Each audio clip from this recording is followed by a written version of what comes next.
Namasri Yatirajaya Vivekanandasuraye Sajit Sukha Swarupaya Swamini Tapaharine.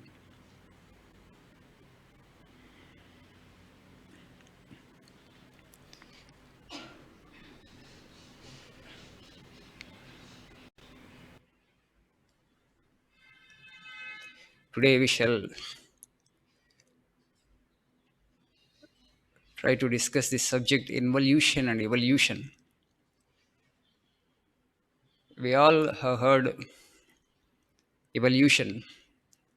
Every one of us know what is evolution. We all have read Darwin's theory of evolution, Lamarck's theory of evolution as part of our school curriculum. Involution, probably the word may be new to you. In what sense Swamiji used this word, Swami Vivekananda? You come across this word in 2 or 3 lectures, Jnana Yoga lectures of Swamiji. In the lecture Immortality, he used this word, involution and evolution. Involution means, actually it is a technical word, means shrinkage, contraction. Swamiji used it in the sense of contraction. He used it in the sense of regression. Regression, progression. Evolution means progression. Involution means regression. Involution means contraction. Evolution means expansion. In that sense, he has used it. So, what is involution and what is evolution? Involution is contraction, evolution is expansion, regression and progression.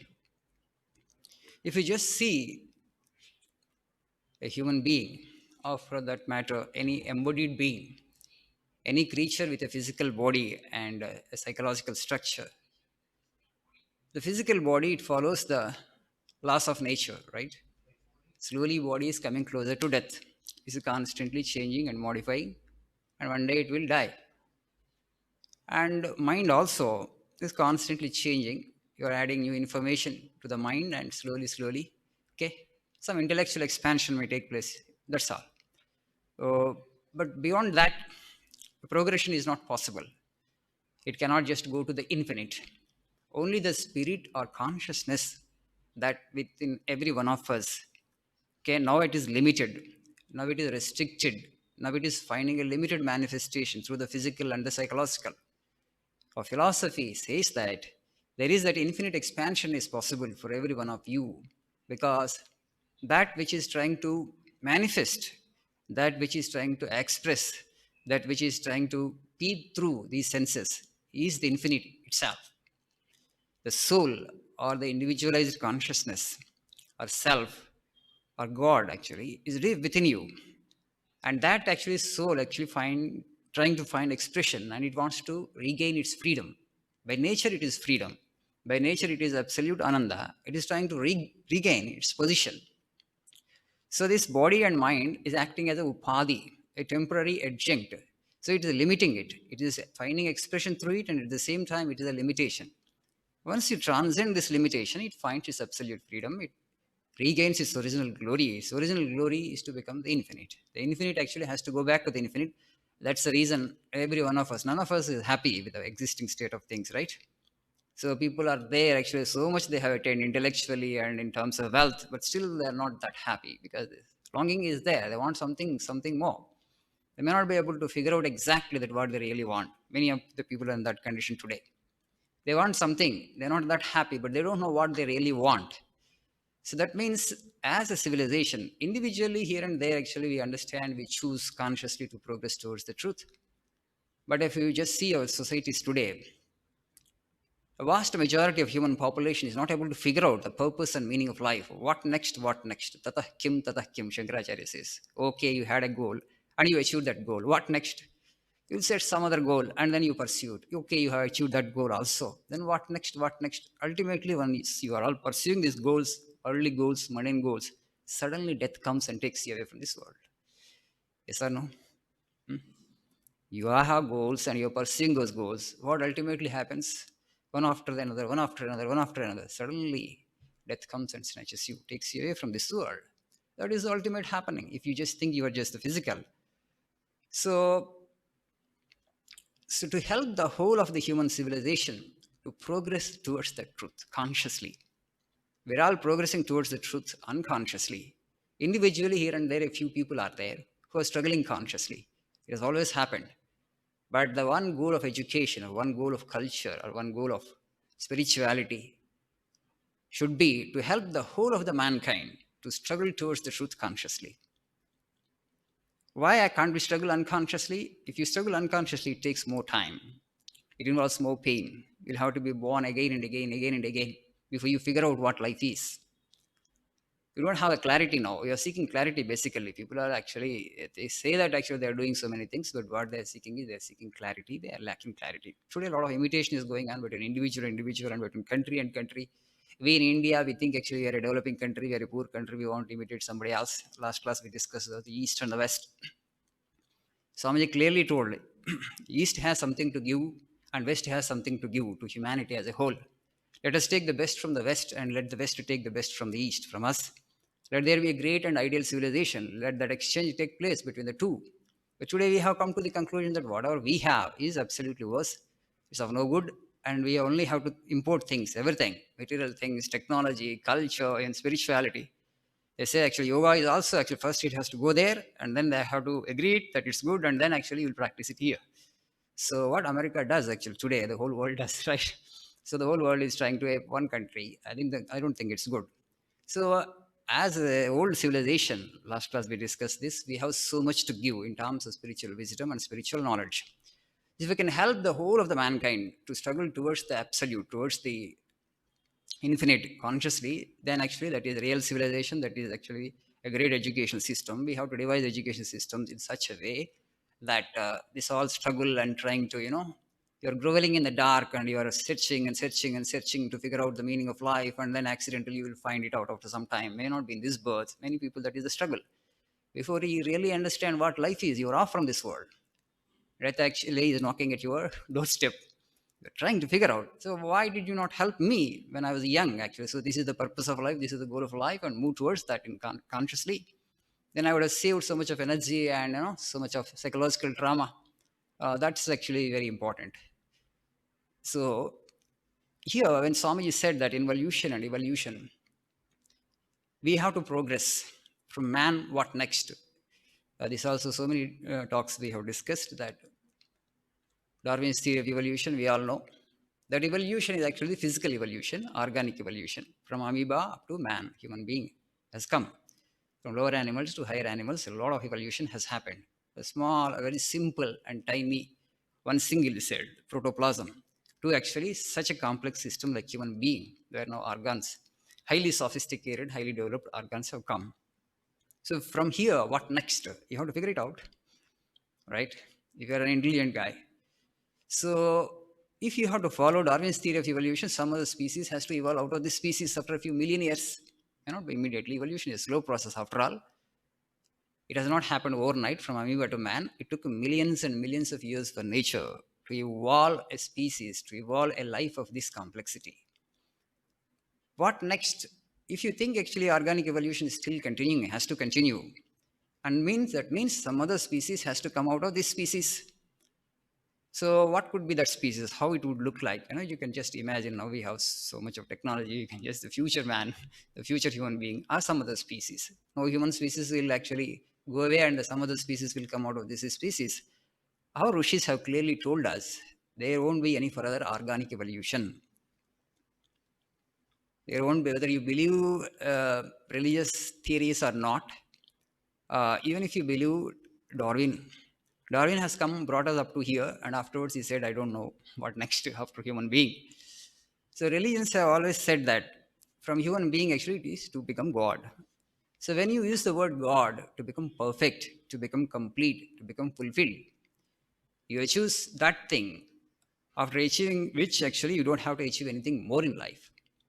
You're fulfilled, you're satisfied, you've become complete, you're total now. There's nothing more to achieve.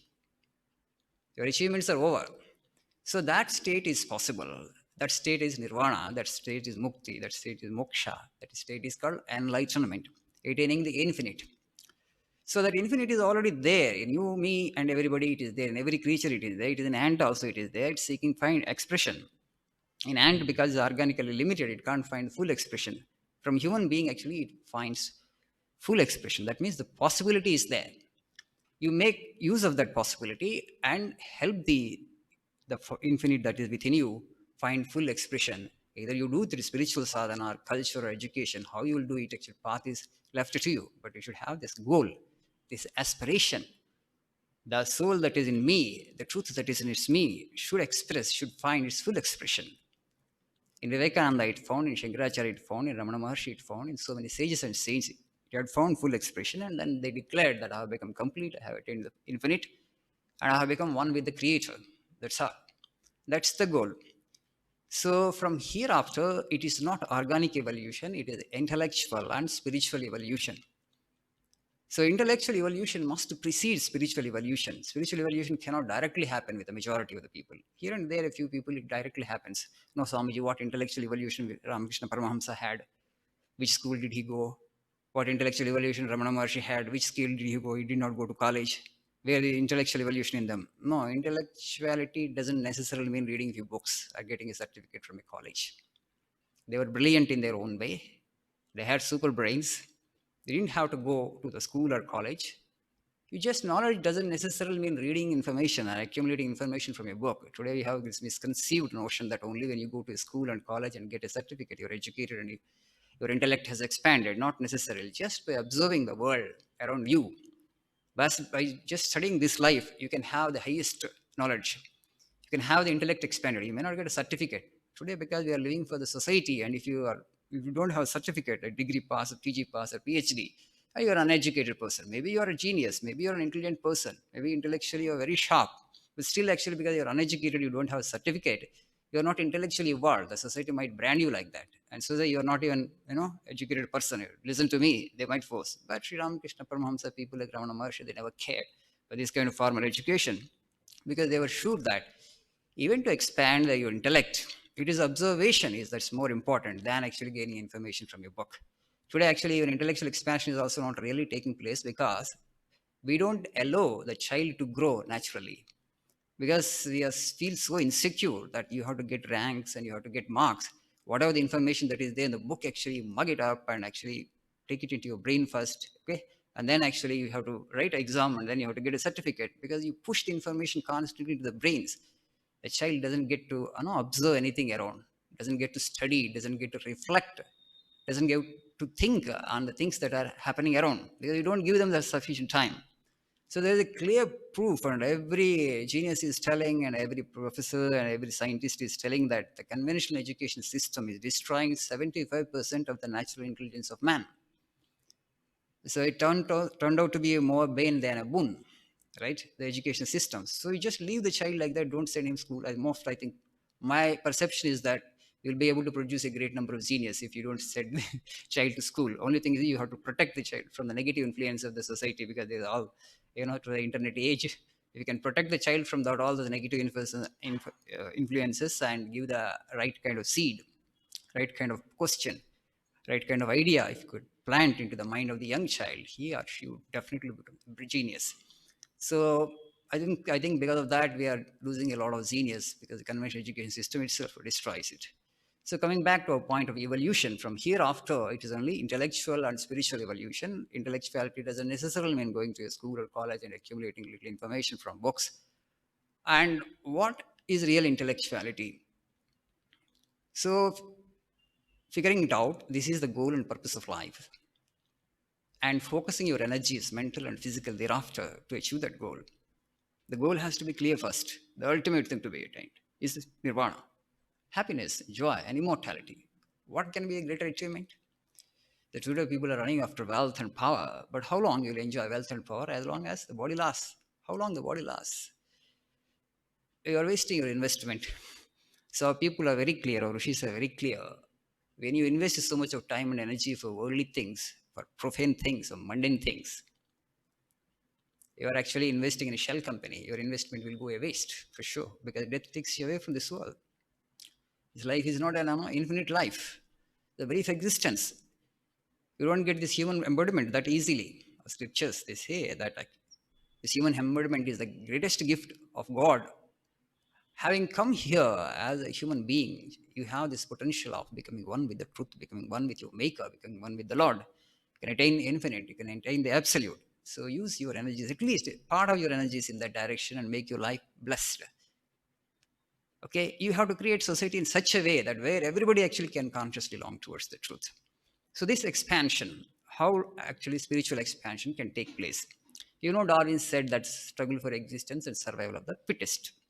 Struggle for existence and survival of the fittest. Today we don't know, but the truth is, we have subscribed to this to Darwin's theory of evolution unconsciously. People, they don't even know that. Everybody feels so insecure means what? Survival of the fittest. Struggle for existence. There is so much of population, I have to compete, then only I will survive. So automatically fear builds up. Struggle for existence and survival of the fittest. What do you mean by survival of the fittest? That individual who is actually a brilliant, a genius. And then he'll get to survive in the world and others will get perished. Okay. That is the idea. That's why actually this coaching and the best coaching and best teacher competition. And then actually you have to appear for the exams. And if you get into best and premier institutes, then you have proved yourself, survival of the fittest. You have got better brains. You're a great genius. How you have proved? By participating in the competition. Lakhs of people have written and you got top score and top rank. And so your chances of survival are better. You can have actually a better life in terms material life. That's what. Now do you think that you have become successful? So this is the idea: survival of the fittest, struggle for existence, and survival of the fittest. But if you just see, for a human being to evolve, okay, it's actually a kind of very retrograde theory. In animals, it is okay, survival of the fittest. That which has might, that which has more intelligence, that will survive. And actually, it just kills the weak. It is happening in the nature. If you just see the nature, the strong always devours the weak, right? In animals, it happens. A lion doesn't show any mercy towards cheetah. If there is competition for food between these two, lion mercilessly kills cheetah. So, if human beings also, basically, if you bring it to the human species and apply the same law here, you are not an evolved being. That's what Swamiji says. So, from human being onwards, it is not through competition. You grow through self-sacrifice. You may be well endowed, you may be stronger compared to other people, you may be more intelligent, you may have more resources at your disposal, you are strong. Then what you need to do, what you should do, you will sacrifice yourself, your strength, your intelligence for the sake of the community, for the sake of the weakest in the society. What happens if you do that? In the process, you evolve intellectually and spiritually. Your consciousness will expand. You're evolving. So that's what all the great people did, right? Mahatma Gandhi we respect, Buddha we respect, all the sages and saints, they have sacrificed their lives. Joyfully they sacrificed their lives. They had great intellects, they had great minds, and some of them had a lot of wealth also. They gave all for the sake of community, to protect the weakest in the society. In the process, they had evolved, they became gods. We worship them, we revere them because he is so kind, he is so charitable. We appreciate generosity, right? If somebody practices generosity, that means what is a kind of self-sacrifice. Whatever he has amassed or accumulated, he doesn't want to use upon himself. He's giving for the community. He's giving it back to the society. Such individuals we respect. Such individuals we consider as more evolved human beings. And of course, if somebody sacrifices his own life for the sake of the community, which is the highest thing, and we consider them as gods, and in no time we build temples. That's what happened. If you just see the Indian history. From Dadichi onwards, if you say Rantideva, Jimutavahana, Bali, Shibi, exceptional self-sacrifice they could make. And such people we revere and we remember them. So from human being onwards, not through competition and not actually survival of the fittest, actually survival of the weakest. Or otherwise, actually don't bring the weak at all into the world. Today, actually, you bring weak people into the world. Okay. Unconsciously, we bring children into the world. And then what are we doing? And then you preach this theory of survival of the fittest. That means you want to crush the weak. You want the weak, crush the weak to death. So with that kind of attitude, with that kind of societies, your consciousness will not expand. You will not come closer to the truth. It's not possible. You will not evolve That means actually you will not have fulfillment, you will not have satisfaction, you will not have true peace from within, you will not have true joy. Through self-sacrifice, by working for the community, by working for the weakest in the species, you will evolve spiritually, you will come closer to God. So we have discussed this law of karma actually so many times. Okay, you are well endowed, you are strong. There are people who are weak.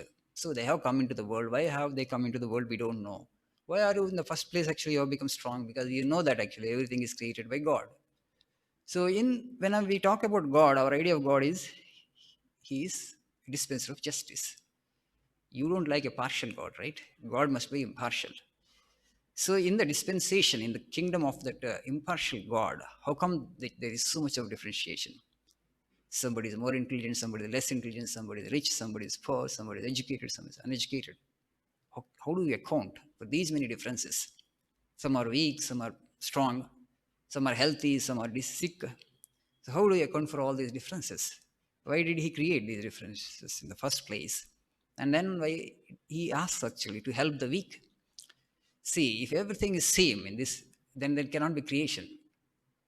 Only absolute is homogeneous. When you talk about Prakriti, when you talk about the relative world, when you talk about the creation, there must be difference. Then only things will happen. You will understand the beauty of light only when there is darkness. There is no darkness, you don't understand what is light. You understand greatness of Rama only when there is Ravana. Without Ravana, you don't know why Rama is great because there is Ravana other side.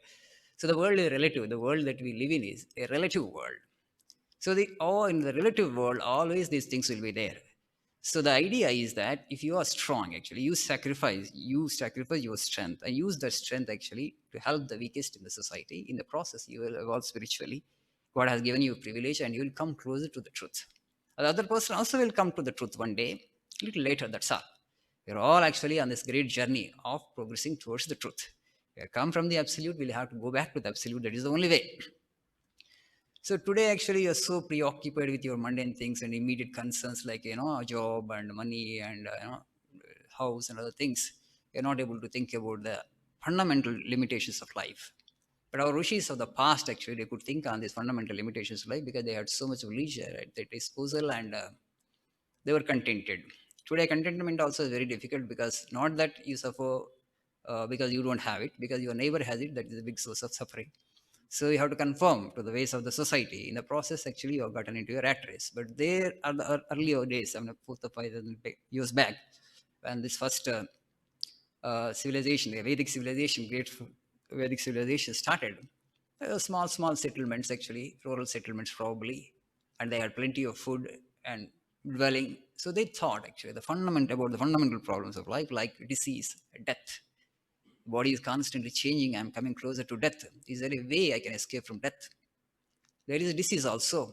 My body actually organs are not, that strong. After a certain age, actually, they become feeble and actually senility overpowers us. So this is a suffering, This could clearly see there is suffering in old age. We also understand that. There is suffering in disease, there is suffering in death. So is there a way to overcome these fundamental limitations of life? So life implies death, right? If there is no death, you don't have to call it life. It's perfect, it's complete. The very word life means the other word also should strike you. They go together. They are reverse and reverse of the same coin. Swamiji says. So this is a cycle. We have understood that. You need to get out of the cycle. They could clearly discern, they could understand that as long as you're in the cycle, you cannot have true peace and happiness. Swamiji clearly says this is a struggle. You can't have peace in struggle. You need to transcend struggle. You need to go beyond struggle. Life means struggle because constantly your body is fighting. The white blood corpuscles in your body is fighting against the germs. It's fighting against the disease. The fight is going on. You are not conscious of the fight.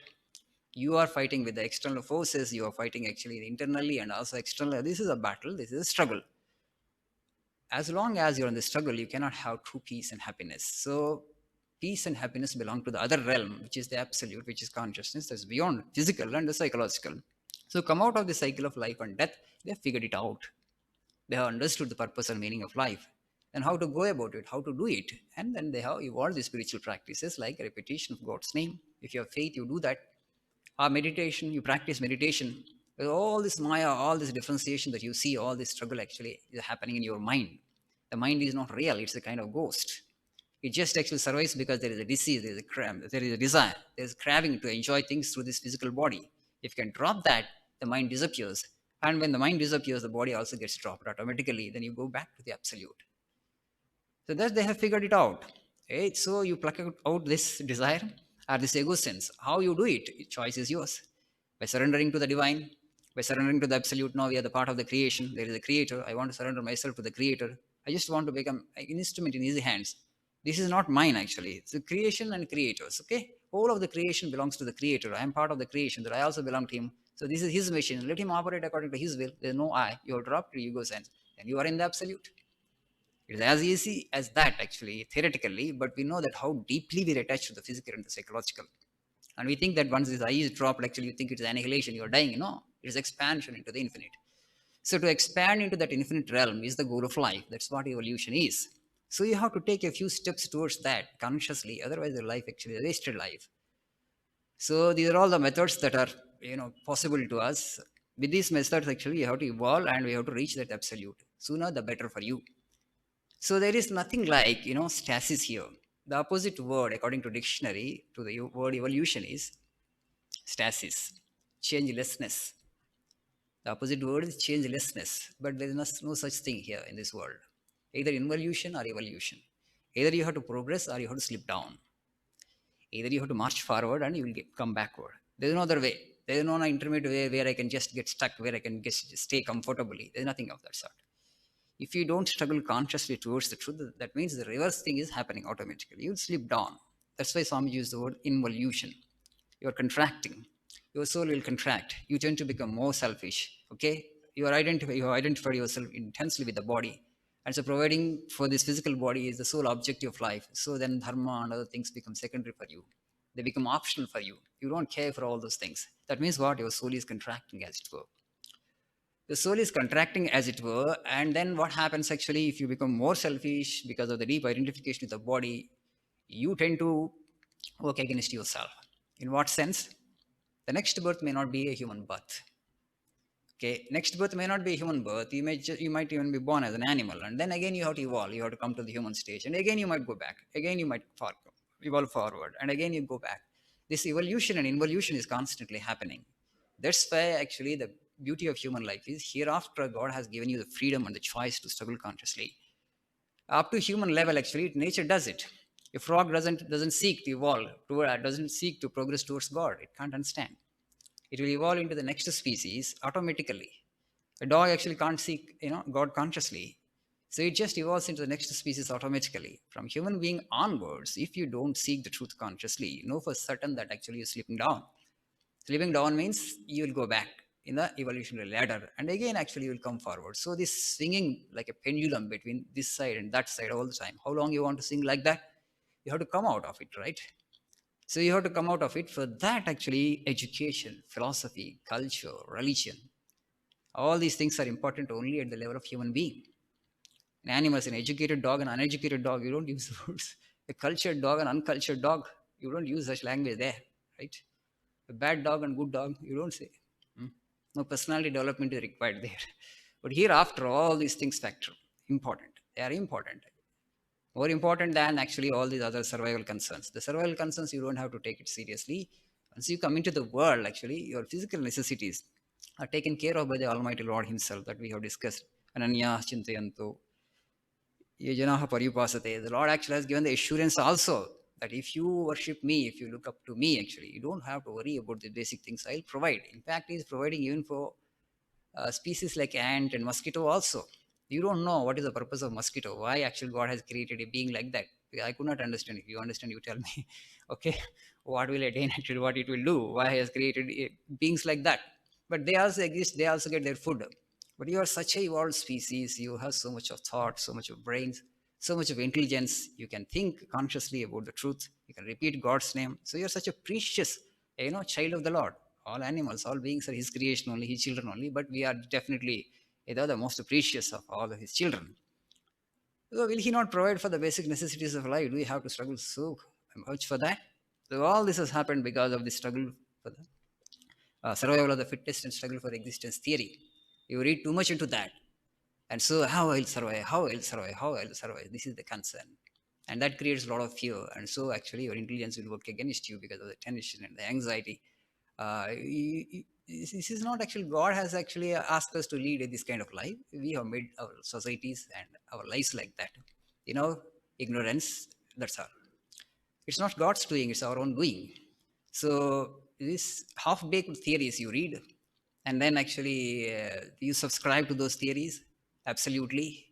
And the wisdom of the sages and saints that we have produced here, and the highest wisdom that they're given, and you have not paid much attention to that. That's why you're paying a heavy price. So, this contraction and expansion, viewed from a philosophical point of view, Advaita doesn't agree to this expansion and contraction. Advaita says that you're always perfect. Only thing is, the mind and body are two covers. Ignorance actually has covered you. That's all. There is no diminution in sun's brightness. It's always the same. There is no actually waning and waxing in the sun as such, right? A cloud comes, a cloud is there, it covers this, that's all. Cloud goes away, the sun shines in its own resplendent glory.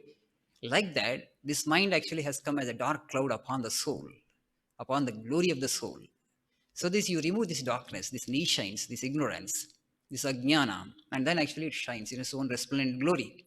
So that's what actually Advaitins say. The Advaitins doesn't say that Atman contracts and Atman expands. But we know that there is a manifestational difference. It is a Vishishtadvaita point of view, qualified monism. Okay, if everybody is equal, Advaita says everybody is equal, but actually from a different platform they were speaking. Okay, it has, it's not that actually just not a logical theory, but from what point of view, from what vantage point you are looking, from that perspective, you have to understand that. Otherwise, actually, there is every probability that you misunderstand it. Everything is same actually. A tiger is same actually, is also God. Actually, I am also God. So I go and embrace tiger and I say, oh tiger brother, so let us become friends. Actually, it will devour you, right? It follows its nature. There is a manifestational difference. There are actually bad human beings, and if you keep the company of them, their habits you will get. Not that you will transfer your habits to them. You all know that, right? In human beings only, there is huge variation. Whose company you need to keep and whose company you need to shun. You have to use your discrimination. Not that there is no God in them. There is God in them, definitely, for sure. But the manifestation is feeble. Manifestation is weak. So these manifestation differences, when you are in this vyavaharika jagat, when you are in this, mundane world, uh, you have to consider all these things and you have to use your discrimination. So this contraction and expansion basically is the Vishishtadvaitin concepts, where they say that actually all human beings, for that matter, all beings are part manifestation of the Lord. There is a difference between God and human being, and God and his creation. The creation actually bears the stamp of God. We are all actually the amshas of the Lord, part manifestation. By being devoted to God, by actually practicing these spiritual sadhanas, you'll slowly evolve and evolve, and actually you come and live with God. You'll get that Vaikuntha Vasa. You'll go to that realm of the divine, and then you get to live with the Lord. That's what the Vishishadvaitins say. So this expansion, if you don't do that, if you don't do these spiritual practices, you will contract, and then you'll go back in the evolutionary ladder. You'll get, you will be born as a subhuman species. So from a human being onwards, you have to practice the sadhanas consciously and evolve and progress towards God. So these are all different viewpoints. In Advaita, actually, they don't agree. They say it's only ignorance. There is a avarana, superimposition. This whole universe is superimposed on absolute consciousness. Just as actually a snake actually we superimpose on a rope, we have superimposed this world of name and form on that absolute consciousness. So if you ask actually where the superimposition has come, that is how the superimposition has come, because of Maya. What is Maya? If you ask, Maya cannot be defined. So because of Maya, what is Maya? Basically, this mind is Maya. All this name and form, all this differentiation and duality you see because of this mind itself. Then why mind has come? From where the mind has come? Mind actually is his power. Mind actually, his manifestation, his power. Through his power of the mind, actually, he has created the differentiation and duality. All this superimposition is happening because of ignorance, because of mind. Mind is actually knee shines. So this mind actually cannot be precisely defined. This Maya cannot be precisely defined. And what they say actually, it is anirvachaniya. Sad asad.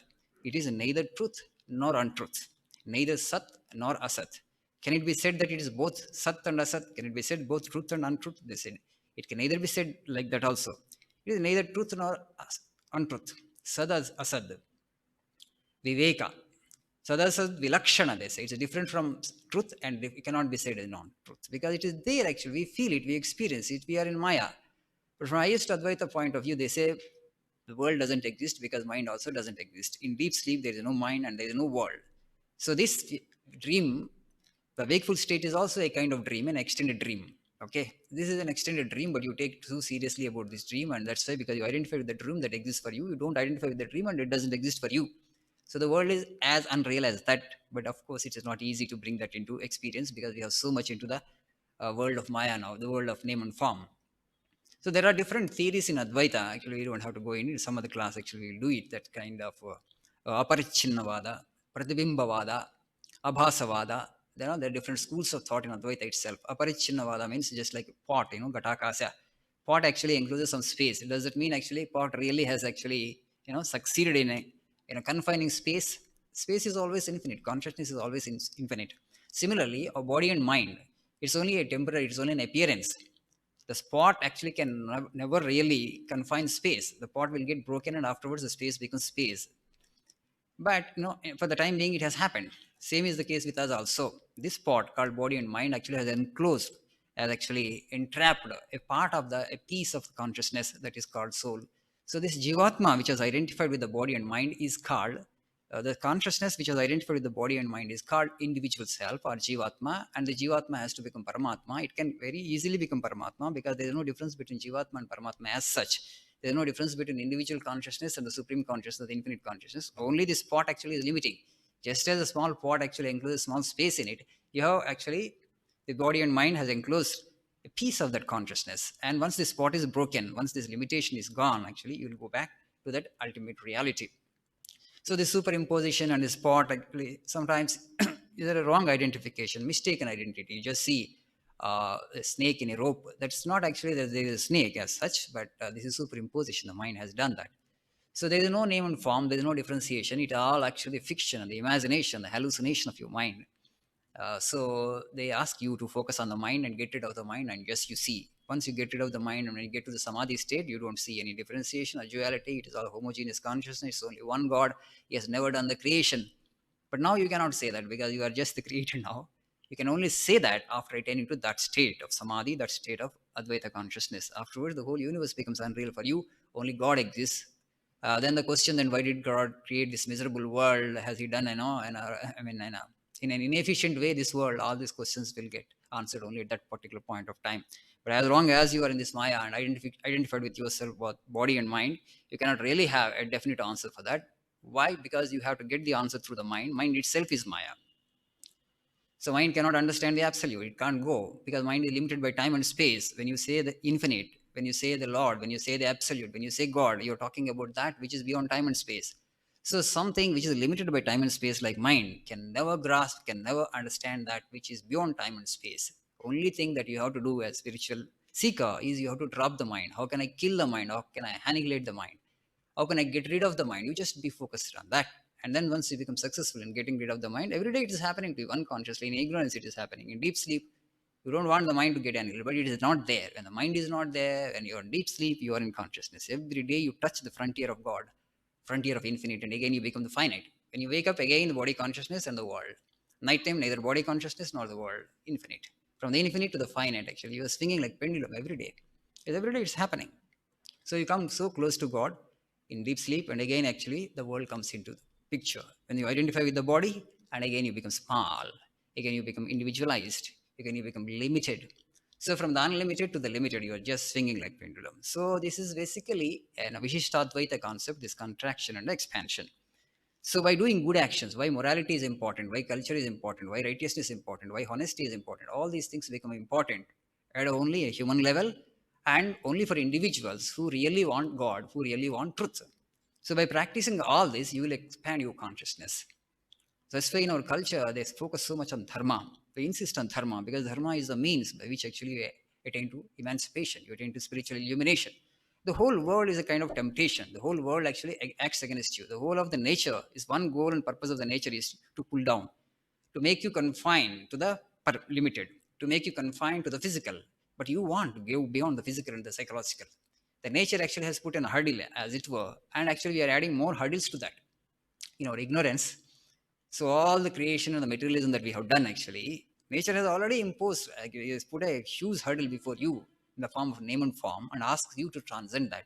As if that is not sufficient, what we have done is we have manipulated this world to such an extent, and so much of luxury you have created, and so many objects and so much of material things, and everybody has craving for all these things. And only when all these cravings are satisfied and then you want to progress toward the truth, it's a long way. You'll be able to do it, but it has, okay, it takes more time. So, to transcend the limitations that the physicality and the psychological structure, namely the mind, has imposed upon you, is the one goal actually that speaks for true evolution. So, people are not able to practice dharma because they have not set this as their goal. They are not able to figure out what life is. From here, what next? Next is absolute. This is the instrument which helps you, which takes you towards the absolute. So then the dharma becomes important, because by practicing dharma, by practicing righteousness, by practicing ethics, actually, you come closer to the truth slowly, slowly. Why should you come closer to the truth? When you come to the truth, actually, when you attain the truth, you will transcend the fundamental limitations of life, like old age, death, and disease. When you get to that point, we have neither death, nor old age, nor disease, because you have transcended life itself. When you transcend life, you transcend death also. That is the highest state, that is the highest attainment possible to every one of us. There, actually, you won't have any doubts. All your doubts are cut asunder. Uh, you will have the absolute clarity as to who you are and what you are, as to your true glory. Okay, that should be the aspiration for every individual. Whoever has come into this world as a human being, he or she should have that as the aspiration. Let us say tomorrow the whole world takes this as the goal and the objective of life. Then life becomes beautiful here also. Then there will not be corruption, there will not be exploitation. Everybody will be kind, and everybody because follows dharma, honesty, because that's become important for me, because I'm progressing towards God. God, I want the absolute. If you don't have that goal, and this is the only life I have, okay, I understand, I mean only the physicality, the physical body, and I let me give as much comfort as possible to this physical body. So before I die, that means you have become so short-sighted. Okay, your objective of life, your goal of life has become so narrow, and then you will be in indecent hurry and haste to make the best of life. Okay, this is the only life I have, so let me earn by hook or by crook, and let me enjoy as much as I can, and let me get satiated with that kind of enjoyment. Never you will have that kind of satiety. It will not come. Complete satisfaction will never come, because this is the with physicality as a platform. Actually, you want to enjoy things because this is constantly changing. It is coming closer to death. It is prone to disease. Then how can you have perfection? Our people have said it and they have figured it out, and then they have given this highest goal of mukti or moksha to all of us. But today we seem to have, forgotten this goal, and they're all metaphysical things and not possible in this world. All these conclusions. But Swamiji clearly says that truth doesn't pay homage to any society, ancient or modern.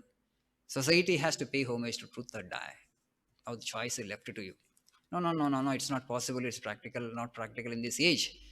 So I will compromise with truth. No, then you can't escape from bondage.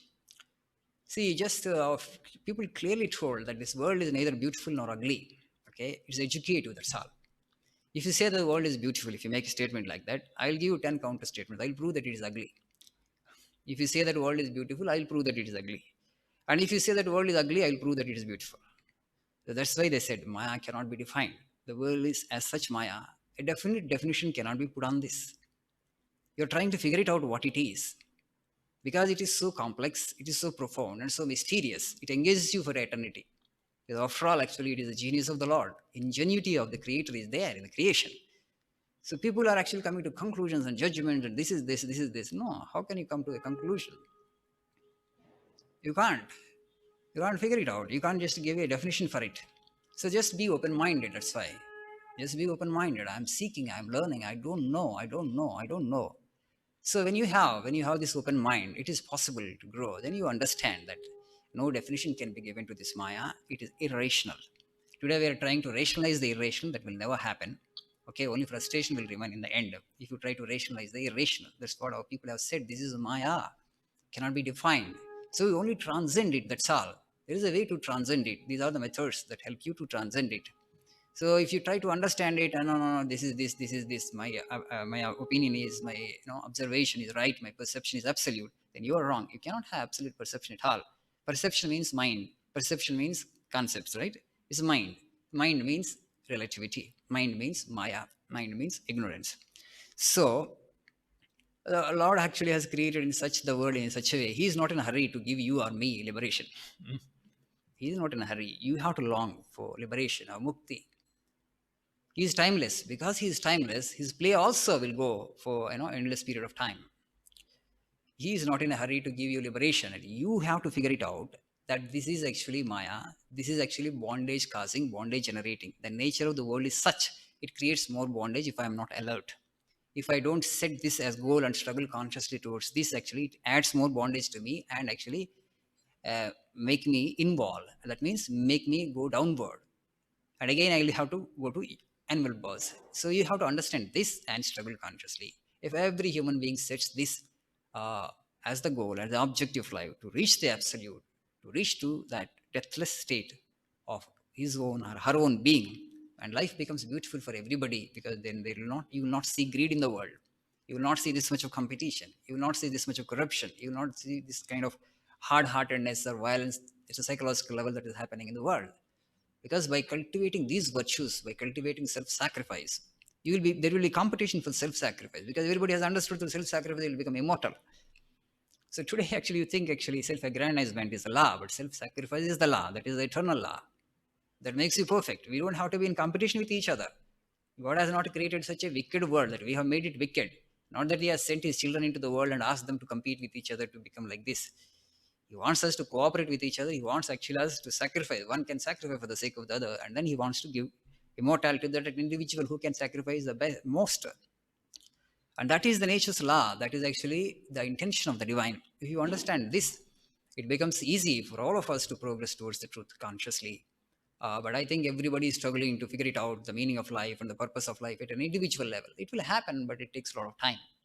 So that's why actually go to schools. That's why we go to colleges. We want to know the purpose of life. We want to figure out what life is. I don't know.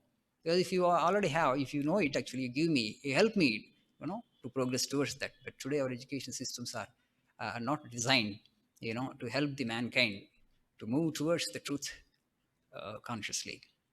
And actually the education design is such a way, there only this livelihood is the only concern. But that is also not happening efficiently. And this livelihood also they are not able to provide through this kind of education system. That means in a way it has failed both. Neither livelihood nor actually the purpose of a meaning of life.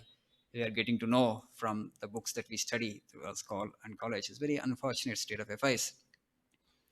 But this we need to understand. Fundamentally, there is not much difference between Advaita point of view and this Vishishta Advaita point of view. Just see, for example, the morning sun, the midday sun, and the evening sun. The morning sun actually is very gentle, right? You feel like taking a sun bath. The midday sun actually you don't want, you will avoid it for 5-10 minutes. You can stand and then you want to avoid it. Evening sun again actually it's not that bright. Is there any diminution in the brightness of the sun as such? No, right? The morning sun, the sun rays have to pass through a longer distance in the atmosphere. They become mild, right? You think from your perspective, the sun's luster in the morning actually is not as intense or as bright as the midday sun. But there is no diminution in the sun as such. The morning sun, the midday sun, and the evening sun are one and the same, absolutely. But from your perspective, from your perception, but how do you feel it actually? Morning sun is very gentle, evening sun is very gentle, but not the midday sun. See, there is no diminution in the sun as such, but from your point of view, that sun actually, there is variation, there is waxing and waning in the sun. So this is Advaita, this is the Vishishta point of view. When you see from your perspective, your point of view, actually there is a diminution is happening because you feel it tangibly, right? If all the three, morning sun and midday sun and evening sun is one and the same, then you should be able to stand the same way. You stand in the morning, and the same day, half an hour you can stand in sun during morning. But midday also you just stand like that, you can't. From an experience point of view, you understand that the two are different. But are they really different? No, they are not different. So Advaitins say that actually the sun is the same all the time. There is no diminution in it. Your perception is wrong. So you change your perception. How you can change your perception? By removing the ignorance, you will have the absolute perception, they say.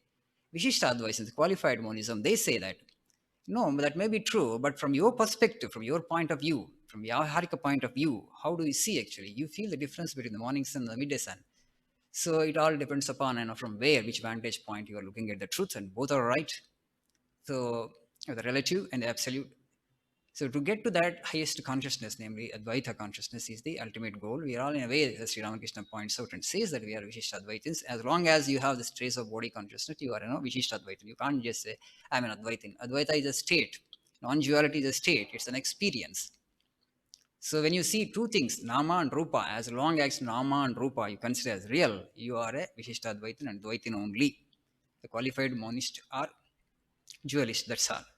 So Advaita is a state and the ultimate experience, samadhi or ecstasy or nirvana or kaivalya. So you have to strive and you have to struggle, and this is the only land where people understand the goal of life is mukti as a culture. But today we are not, progressing towards that as much as we wish and as much as we long.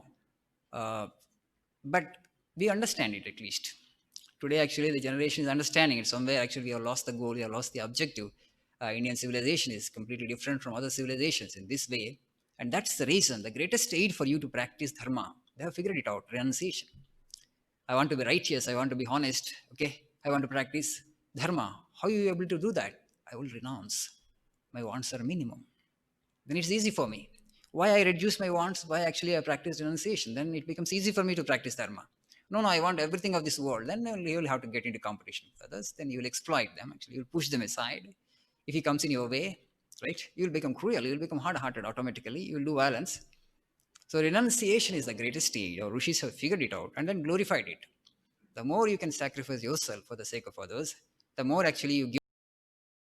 It's easy for you to progress towards the truth because then you don't have to be in competition with any of your fellow human beings. You'll be kind and you'll be considerate, you'll be compassionate towards them. You'll become actually emerge as a beautiful human being. So we have to practice this. This way renunciation is glorified. But today we don't want because you just want to compare with others. Everybody wants to. More wealth. Fine, actually, we need wealth, but I should understand that wealth should not become the objective of our endeavors. Should not become our goal in life. For whole civilization, if that becomes the goal, disasters will happen. That's why it's happening in a way. So many people, getting stressed out and getting into depression and so on, suicides. All this is because of uh, wrong objective, wrong way of perceiving things. And through educational curriculum, these things are not taught. Real heroes are not projected as real heroes. The other heroes become real heroes. And so this is confusion, right? This confusion is taking a heavy toll on mankind. So in the West, actually, at least they have clarity because they are purely materialistic nation. They have got only one goal, that is actually wealth. Wealth gives you comfort and luxury, and let me have it. That's all. They have the same. Their ideas are good for them. But we are in greater confusion in India because for 5,000 years, actually, you had one kind of ideals, and with those kind of ideals, you lived. And suddenly, actually, you want to give up those ideals and take a different, whole civilization to go in a different direction. It cannot happen. That's why actually there's more confusion, greater confusion. There's so much of competition and corruption in this society. 1.3 billion population, such a huge population, and then bring the materialism of the West. And what else will happen? This will only happen. Corruption, it will breed automatically. So don't promote materialism here. That much of materialism no good. Of course, a little wealth is required. But what we need to promote here through renunciation, you will attain immortality. Through renunciation alone, you will attain immortality. And to attain immortality is the goal of life and objective of life. And this actually we must keep telling to our people every day, and every day. Then renunciation, people will come forward to renounce and then to lead a simple life. And through that, I think a great civilization can be built. And and we can set ourselves as example for the rest of the world to follow. India has done that in the past and will be able to do it again in the future. Okay, let us hope for the best. And we shall stop here for today. We shall meditate for just 2 minutes before we disperse.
Om.